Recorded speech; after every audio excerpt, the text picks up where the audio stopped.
Hi there, folks. Simon here. Welcome to another 2022 Q2 beginner tournament match. This is a semifinals match between Vivil and Jakkamaster.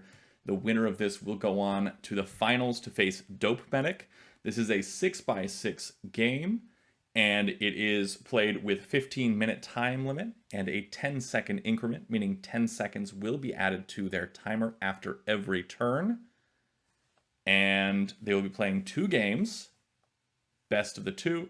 If they split each game, then they will go ahead for Blitz playoff games, which are 3-minute plus 5-second increment. So we are good to go and ready to go with game 1 of this semifinals tournament match.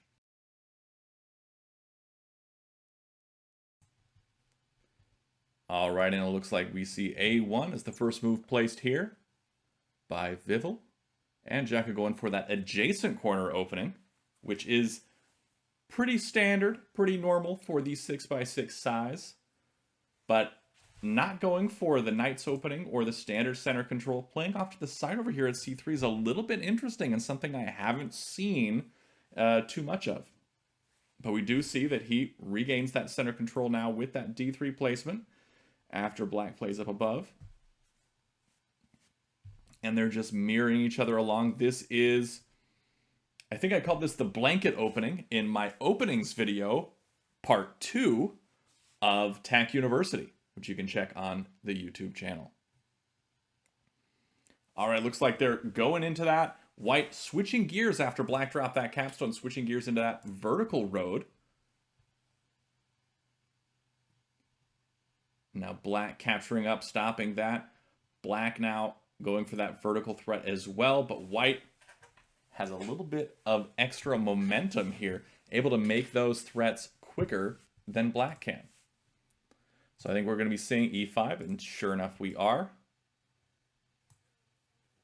And where Black will play, Black is going to make a capture with a flat stone. Interesting. I did not see that one coming. We might be seeing a capstone from White drop here at D4. Sure enough, we do. That may cause this E4 stack to come down, but it does not. Instead, Black dropping that down first. Interesting play. Not sure I understand why. I'm sure White's capstone is going to come over here onto E4 next.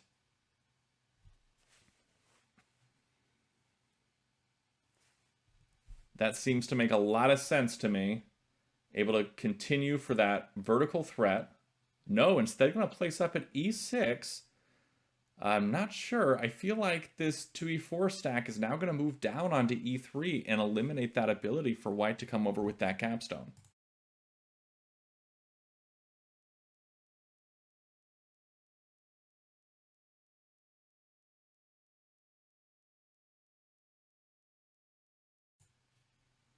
All right, and that's exactly what happens. Now White's capstone is kind of isolated a bit. White placing a flat over onto that left side. Black continuing now. Black does have the momentum here, able to finish a horizontal road quicker than White can make their own.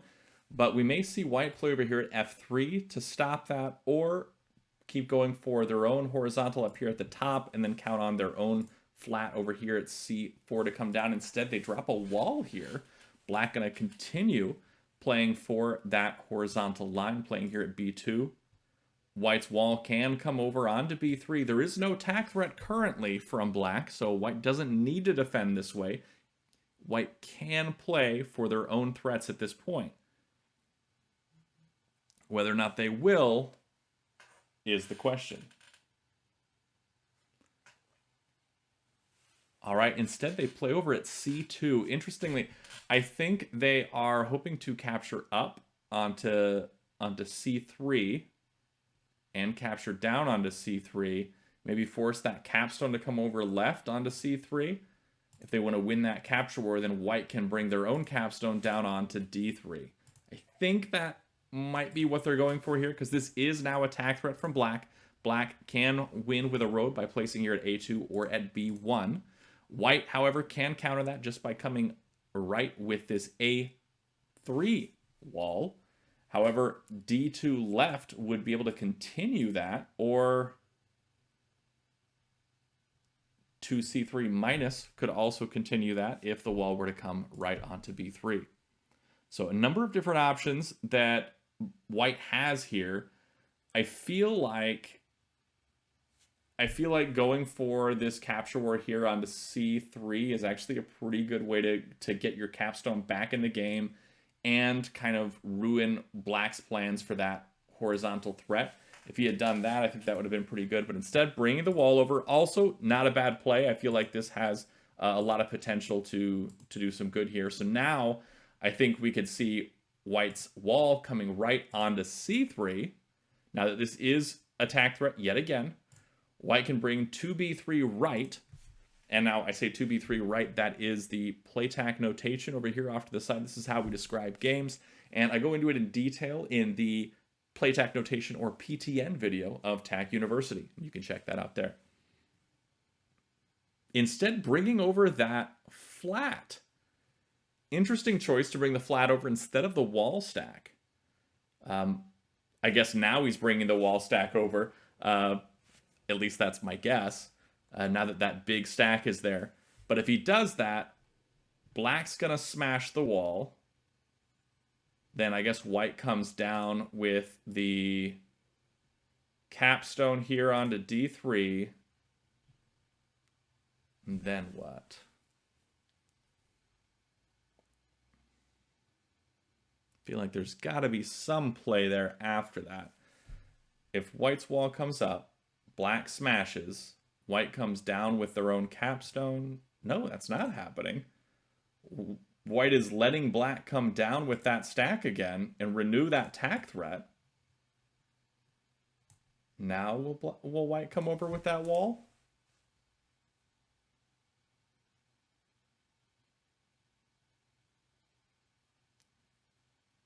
Or is white going to come up with e2 at some point? I'm not quite sure why white wasn't moving that wall previously. They may have some other plan in mind. They did bring that wall over now. It's a much smaller white stack, though black can still gain 2 flats there, recover those 2 flats underneath by smashing that wall. Doesn't smash the wall, instead places to continue the threat, which is surprising because now white can bring this wall stack down and capture onto c2, potentially going 4c3 minus 1-3, leaving behind a 1 white flat here on top of this stack and then bringing the wall down all the way to c1.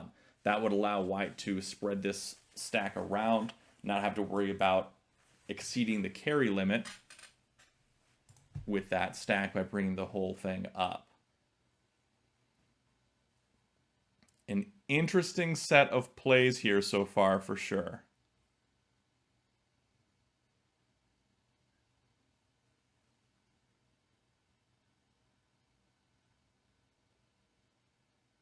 Instead brings that over. Now we'll take a look here.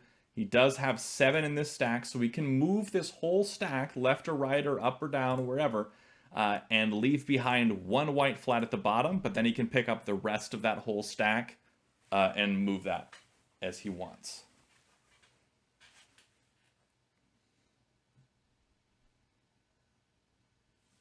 Black wanting to keep white from spreading upwards, I guess. This is where I might see white play at e1 as an example, or maybe even smash that c4 wall. That wouldn't be a bad choice either. e1, I would say, because then you could bring this stack to the right and leave behind some double stack here to be able to hop up and make some sort of connection here in the vertical direction. That's pretty nice. It also helps that white could spread right and go for a horizontal road. So if white starts building maybe at b3 and a3, that would be attack threat. It would be a little sneaky because you'd be behind 1, drop 1, drop 1, and then drop 4, and then that's a horizontal road there. So that's pretty nice. I think that's probably going to be the ideal move here is doing that, placing at b3 now, because it also keeps black from going for this horizontal line. Black seems to be playing for this vertical now, playing up above here, and then white is able to cut that off when they make their own threat. So I think that's totally fine. White does have momentum here. So if white plays at b3 and black plays f4, white plays a3, that's attack threat now, and black would have to respond to that. I think it's surprising that he's choosing a3 over b3 here. A3 sort of telegraphs to your opponent that you're going to be placing at b3 next. Sure, if you play at b3, odds are pretty good that you're going to play at a3, but it's less obvious. Okay, now we get black making this horizontal attack threat now. I did not see that he would go for that. I thought he was going to go for the vertical, but instead he plays down below. White drops that wall, stopping that horizontal attack threat.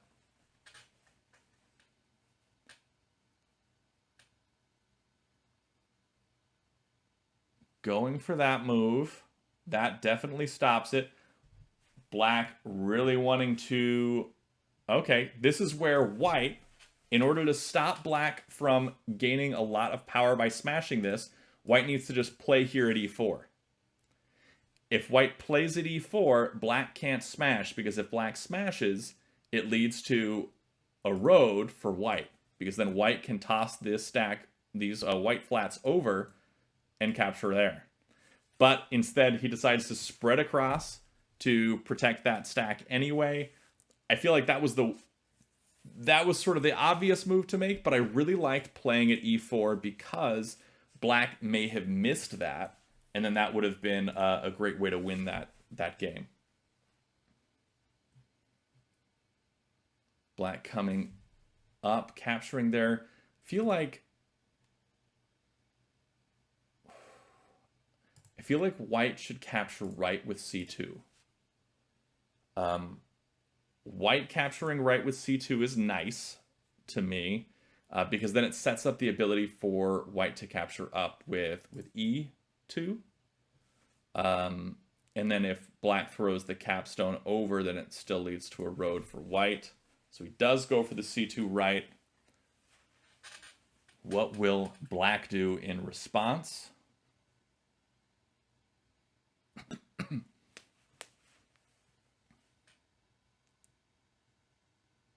I can see,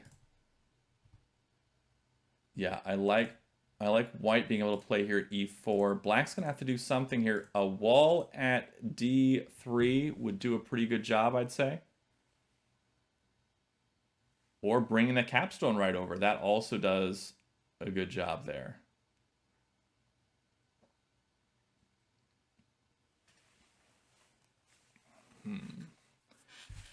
White can still capture up here with e3. It would likely lead to black bringing this whole stack on d3 over. Doesn't do that, instead tosses that over.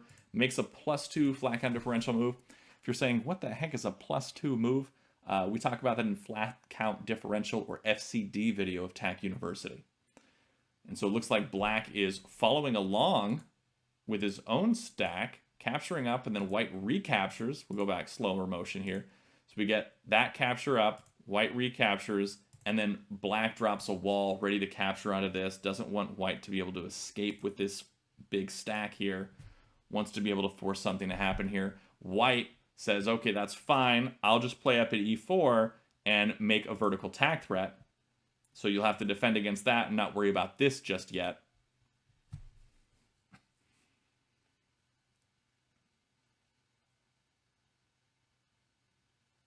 It's a good way to get your opponent sort of out of balance, is to have them focus on one thing and then throw them something on a completely different side of the board. Do something that maybe they weren't looking into. They were really focusing on one part of the board, and then you shift gears. All of a sudden, they have to pay attention to that instead, and they may not have the plans for it. But now that that's happened, white is able to toss this stack all the way over to the right onto e2. I think that's a good play here. I think you can take this whole stack. Yeah, you can take the whole thing, drop 2. So 6c2, right 2, 4. And what that does is it gives him attack threat in the vertical direction. Black may decide, hey, I want to bring this capstone to the right onto e3 to stop it. Can't do that because then he would lose to a road from white. So black is going to have to drop a wall here on e3 if he does this. And then that would probably result in white... Oh, doesn't go for that. That is surprising. I feel like the 6c2 right 2-4, that was the move. That would have been it. The only response, really, to that black would have is to drop a wall here on e3. And then white comes over with the capstone to renew the threat. And then black would basically have to smash their own wall, and that would lead to a road. So yeah, I don't... I think that would have been Tinue if he had done that move instead. But we get the wall coming over now, capturing onto that. White making a self-capture to keep black from getting this big stack, which is a good move. Definitely don't want black to be able to get that big stack there. Yeah, I'm pretty positive that would have been Tinue. Maybe I'll take a look at that after the game ends to see if it really was. Because it seems really, really strong.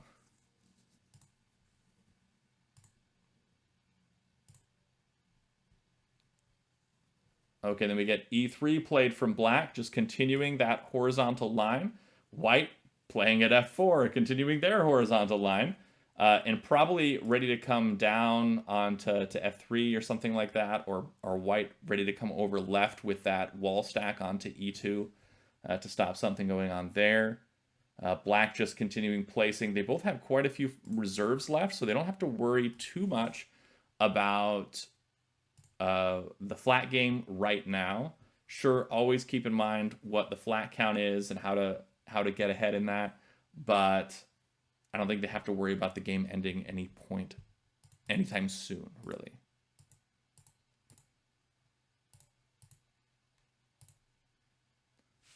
Ooh, and we see some quick moves here. C3 followed immediately by B3 and then A4. So black trying to go for this horizontal line, white really not letting him.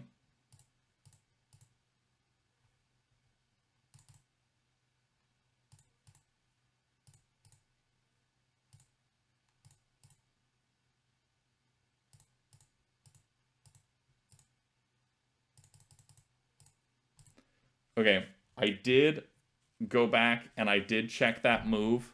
It was not Tinue, but it basically is so strong for white that it leaves black in a very, very disadvantaged position. So it might as well be. It's a really, really strong move. So I think we'd be seeing a very different game right now if that had happened. So now we see black coming up, trying to capture, trying to make this threat happen. Wants to be able to place on b2 on the next turn. If he plays at b2 on the next turn, that is a tack threat with a drawbridge, which is just moving the top two of this wall stack to the right, would create that road threat. So create that road rather. So black wants to place at b2 here. I'm guessing that's his plan. And white kind of messed themselves up by dropping this flat here at d2, because now white wouldn't be able to drop a wall here on d2 to stop that threat from happening. I wonder if white even sees the threat, because that could be a problem as well. White now likely to come down with f4. f4 minus would stop this horizontal tack threat. Could come down with b3, but it just gets almost renewed immediately with b3 placement. Does come down with the f4. Let's see what we get here. Black recaptures. Will white take it with a wall here, or will white drop a wall?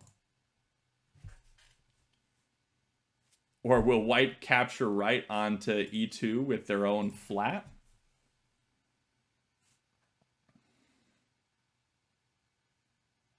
If they do that, I feel like this wall stack is definitely capturing onto e2.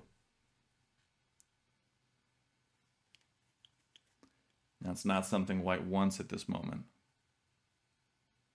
And I don't think white's capstone has moved since it was placed. Way back on turn 8. White does decide to drop that wall there. Able to come right or come down to capture a big stack of pieces. A really strong position here.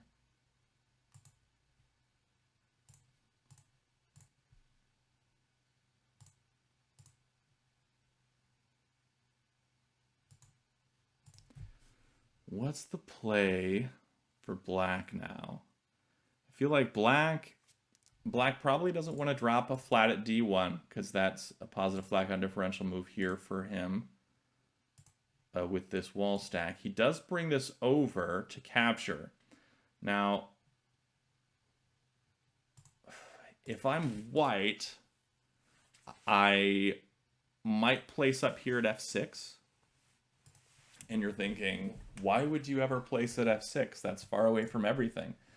Well, if black smashes his own wall or this wall, then that would lead to a horizontal road for white. So it's sort of an insurance policy, keeping black from smashing either of those walls.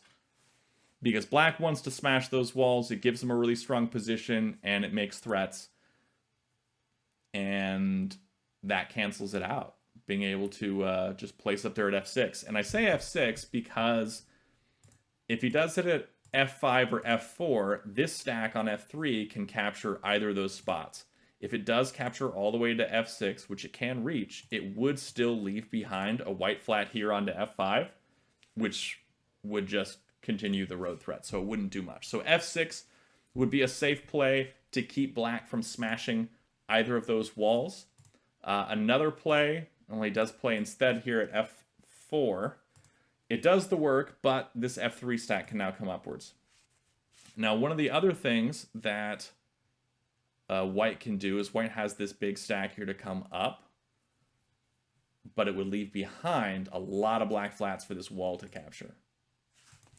So black does come up with that stack, and now this stack is poised in a position to come left onto e4 in order to stop any connections going on here at f5. So that was my thought process on the f6. It's probably not as intuitive, not as easy to see for beginner players. Again, this is a beginner tournament, so that's probably why he went with the f4 instead of the f6. And it's generally a good idea to keep your pieces close together and connected, but yeah, that wasn't the case exactly in this particular situation. So now we see black building around here at b4. It looks like they're going for this horizontal line, potentially going for a vertical. Although anything they place down here just gets stopped by this stack. However, if they leave that for the final turn of their road, then white isn't able to stop both of those, because white would have to toss this around, and then c1 would be open to just place a flat there. So that would be potentially problematic. So white now building across here at c5, just going for this horizontal line, it looks like. Black continuing for that vertical, and I think black's going to get there quicker. White's going to have to build up at b6 to sort of cut them off and also work for their own. It's not looking too bad for black right now. It was looking pretty rough for him earlier. Like I said, there was that move a number of moves ago. I can't remember exactly which one it was. But if he had done instead that 6 moving from over here all the way capturing onto this, that would have let him basically have one black flat would be the flat count score. One black flat to like 6 white flats. It would have been really difficult for black for anyone to come back from that, really. And it would have ended up with a capstone, white capstone on top of that, and black would have been just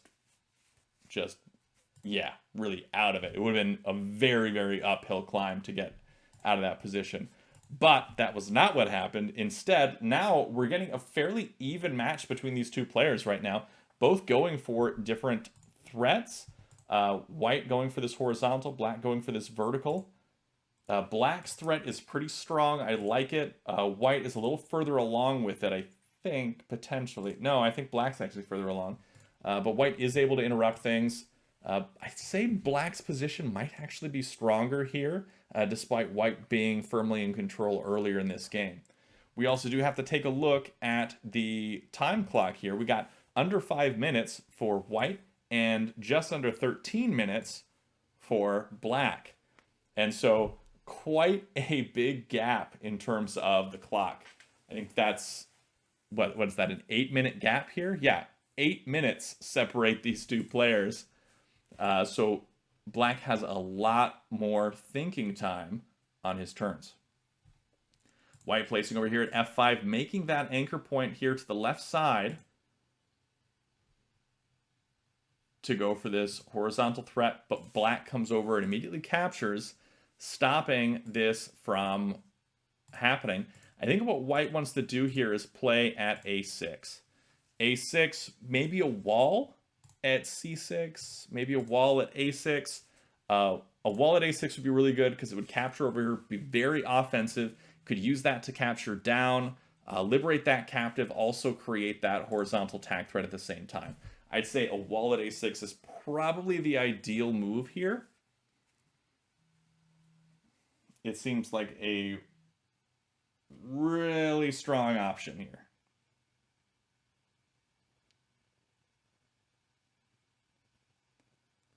Though I have been wrong in the past. Maybe once or twice.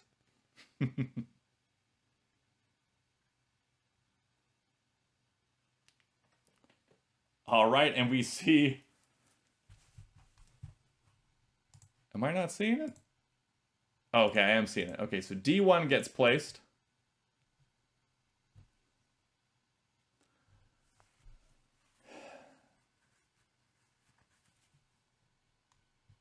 Now this is a threat.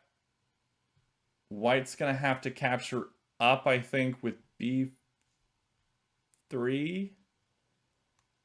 Or capture left with C5. I don't know why D1 was the move there.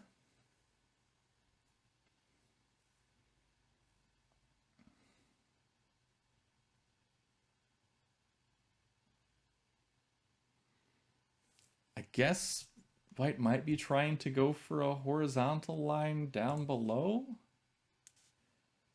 I just don't see that happening. I'm also surprised that black went for a placement at A1 instead of capturing over with C3. But now white did capture over with the C5 onto B5. Now black's got this stack here. This is where we're going to see white drop a wall at C5. No, not at C5, at B6. That's surprising. The reason I say C5 is because it makes a lot of sense to drop a wall at C5 because black could bring that over and make positive flat count differential moves off to the right. Granted, it would leave a lot of flats for white to recover with that stack. Maybe that's what he was hoping for, that black would throw it to the right. Doesn't do that. Instead, brings it to the left. White can come down with the wall or drop a new one at A6 to try and recover these flats on A5. But we do look now. White has just 2 reserves left. Let's take a look at the flat count here. What is that? 11, 3, 4, 5, 6, 7, 8, 9, 10. So 10 for white. 12 for black. So black is ahead in terms of flats here. Let's take a look at what he can do. White could probably play a flat here at A6 to bring him up to 11. Does that. Okay, now white has the potential for a +3 flat count differential move, which would bring him into the lead in terms of flat count. and then he can place his final flat, and I don't think black can stop that. He brings that over to keep it from being a +3 move. I think a +2 move still does work. If you take a look, 1, 2, 3, 4, 5, 6, 7, 8, 9, 10, 11, 12. To 1, 2, 3, 4, 5, 6, 7, 8, 9. So if he does this, then it becomes 10 to 11. Ooh, no, it doesn't work. That capture did stop white from winning on flats there. Smart play. That was a smart play. Now what? Would that work? Would bringing this up? Okay, he captures down first. I can see that. He captures down first, ready to get this F2 wall stack on top of F4. And if not, he can make a +2 move by coming down with the F4. I think this is going to work out. I think white will end up winning on flats here, but I could be mistaken. Black plays at C5. This is now attack threat from black. White needs to bring this wall down onto B5 now in order to stop this threat from happening. If he does that, black plays another flat at B6. No, black captures upward onto B6. And then I think white needs to bring this wall down onto B4. Yeah, white needs to bring the wall stack down to B4 now.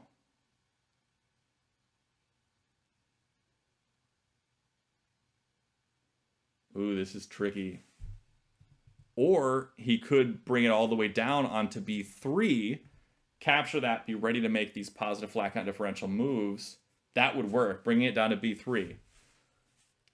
But black would probably go for the smash if he could. I think he'd be able to without losing.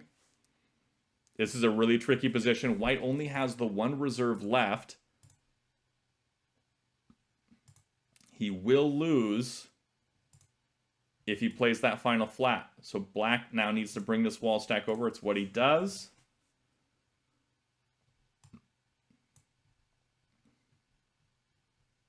Eight flats for white. 9 for black. Black drops a wall. So if white drops a flat here, he gets a draw. Now what white can do is bring this wall up. That's a +2 move, and then drop his final flat for the win, and there's nothing black can do about that. So that wall, while black was thinking that was his sort of saving move, that doomed him, I think. I think all white needs to do is move this one wall up onto C2, and then he wins with the next flat placement. But he didn't see that. It's tough to count also when you're down low on time. Vivil was down to about 45 seconds there when he made his final move.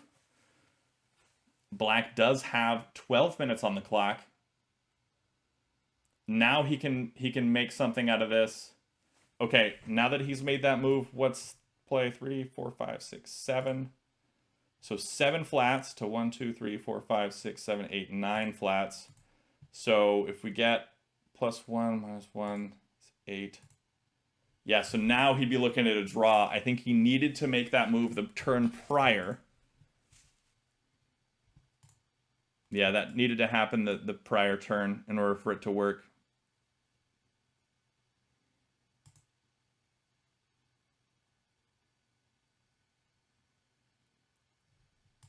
But now white is down to 6 flats. Black is even further ahead. Black just needs to keep dropping flats now, and he'll end up winning.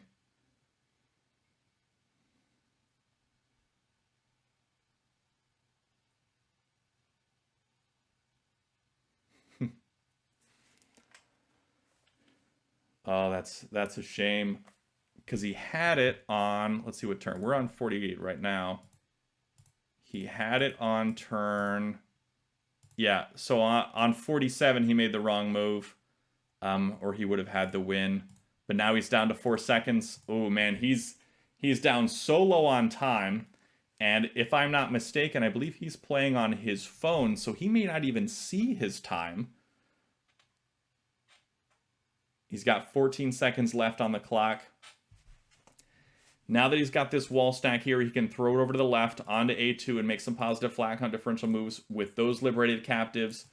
But we'll see if that's enough and if he's got the time to do it. Again, black does have 11.5 minutes on the clock, whereas white just has 10 seconds now. Is he going to toss that wall stack over? No, he's going to bring his own capstone over. He probably wants to smash his own wall here onto E3.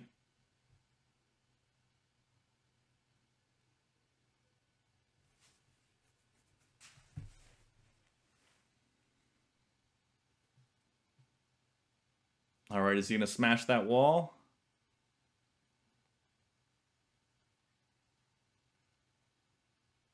Yes, he is. He smashed the wall. Oh man, this is crazy. This is crazy.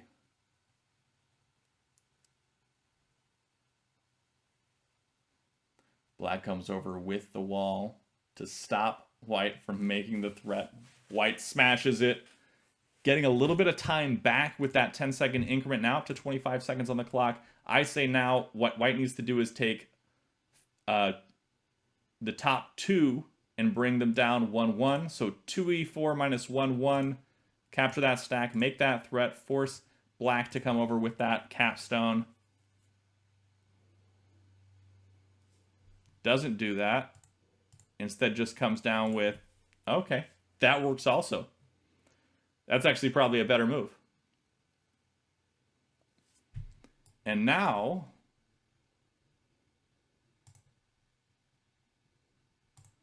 it's 7 flats for black to 6 flats for white. Black still has some positive flat count differential moves to make over here, I believe. He captures down. Will this be where white leaves one white flat, one black, and captures this? No, I don't think that was the move there. I think you needed to bring that capstone all the way down to E1. But now black can bring this wall over onto E6 and then spread it down and basically just ruin every chance that white has. Because if he had brought this capstone all the way down onto E1, he would have been able to just spread it back upwards and smash that wall. But he can't do that. Now he's got to smash that E1 stack.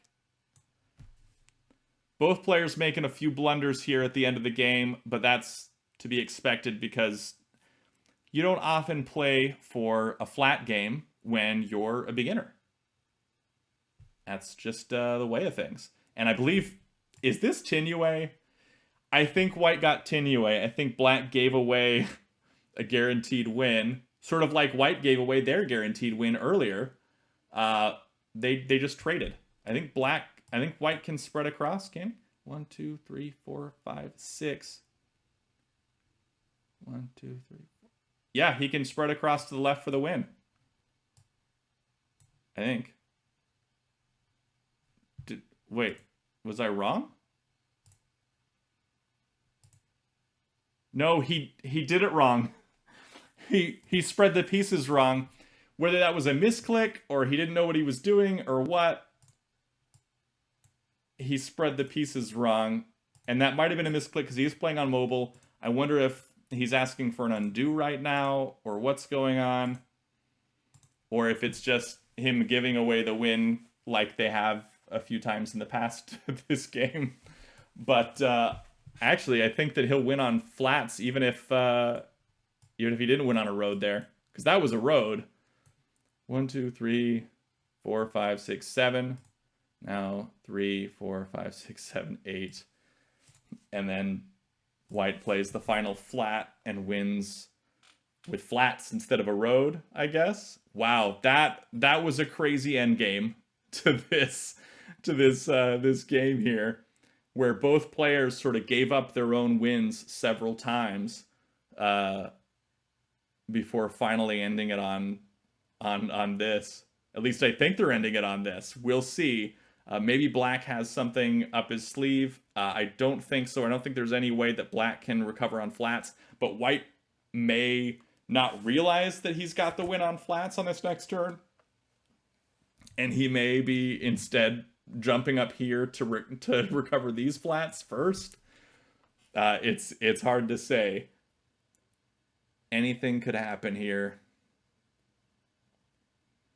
Anything could happen.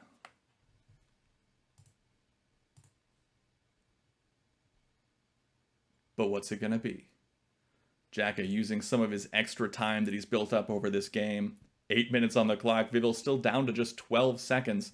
This is probably a nice breather for Vivil where he's able to concentrate, think through, okay, if he does this, what am I going to do? Got to count, make sure he counts all of his flats, make sure he can win. If he's not able to count through all of them in the couple minutes that Jack is giving him, then I don't know, that might be a problem because even I could count in 2 minutes to 7. And I have a hard time counting, as anyone who has watched any of my videos can tell, because I will go through and count every single turn and then get them wrong half the time. But still, I had a point somewhere. I don't know, I lost it. But, oh, this is going to be rough. And again, this is on the beginner tournament, so there is no Comey in the beginner tournament. There is no Comey, so there's nothing added to Black's flat count score at the end of the game. If it doesn't end in a road, it is just what it is. And if you're unfamiliar with what Comey is, we talk about Comey. At least I think we talk about Comey. I think I talk about Comey in one of the TAC University games. If I don't, I should. And I will. It's hard to remember all the videos that I've made. I have made literally hundreds of videos on TAC.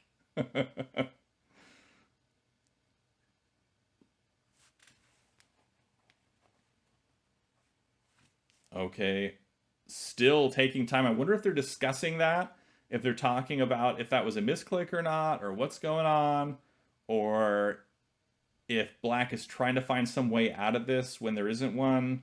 I know I would be looking for a way out of it. I would spend all the time I had in order to figure out a way to win.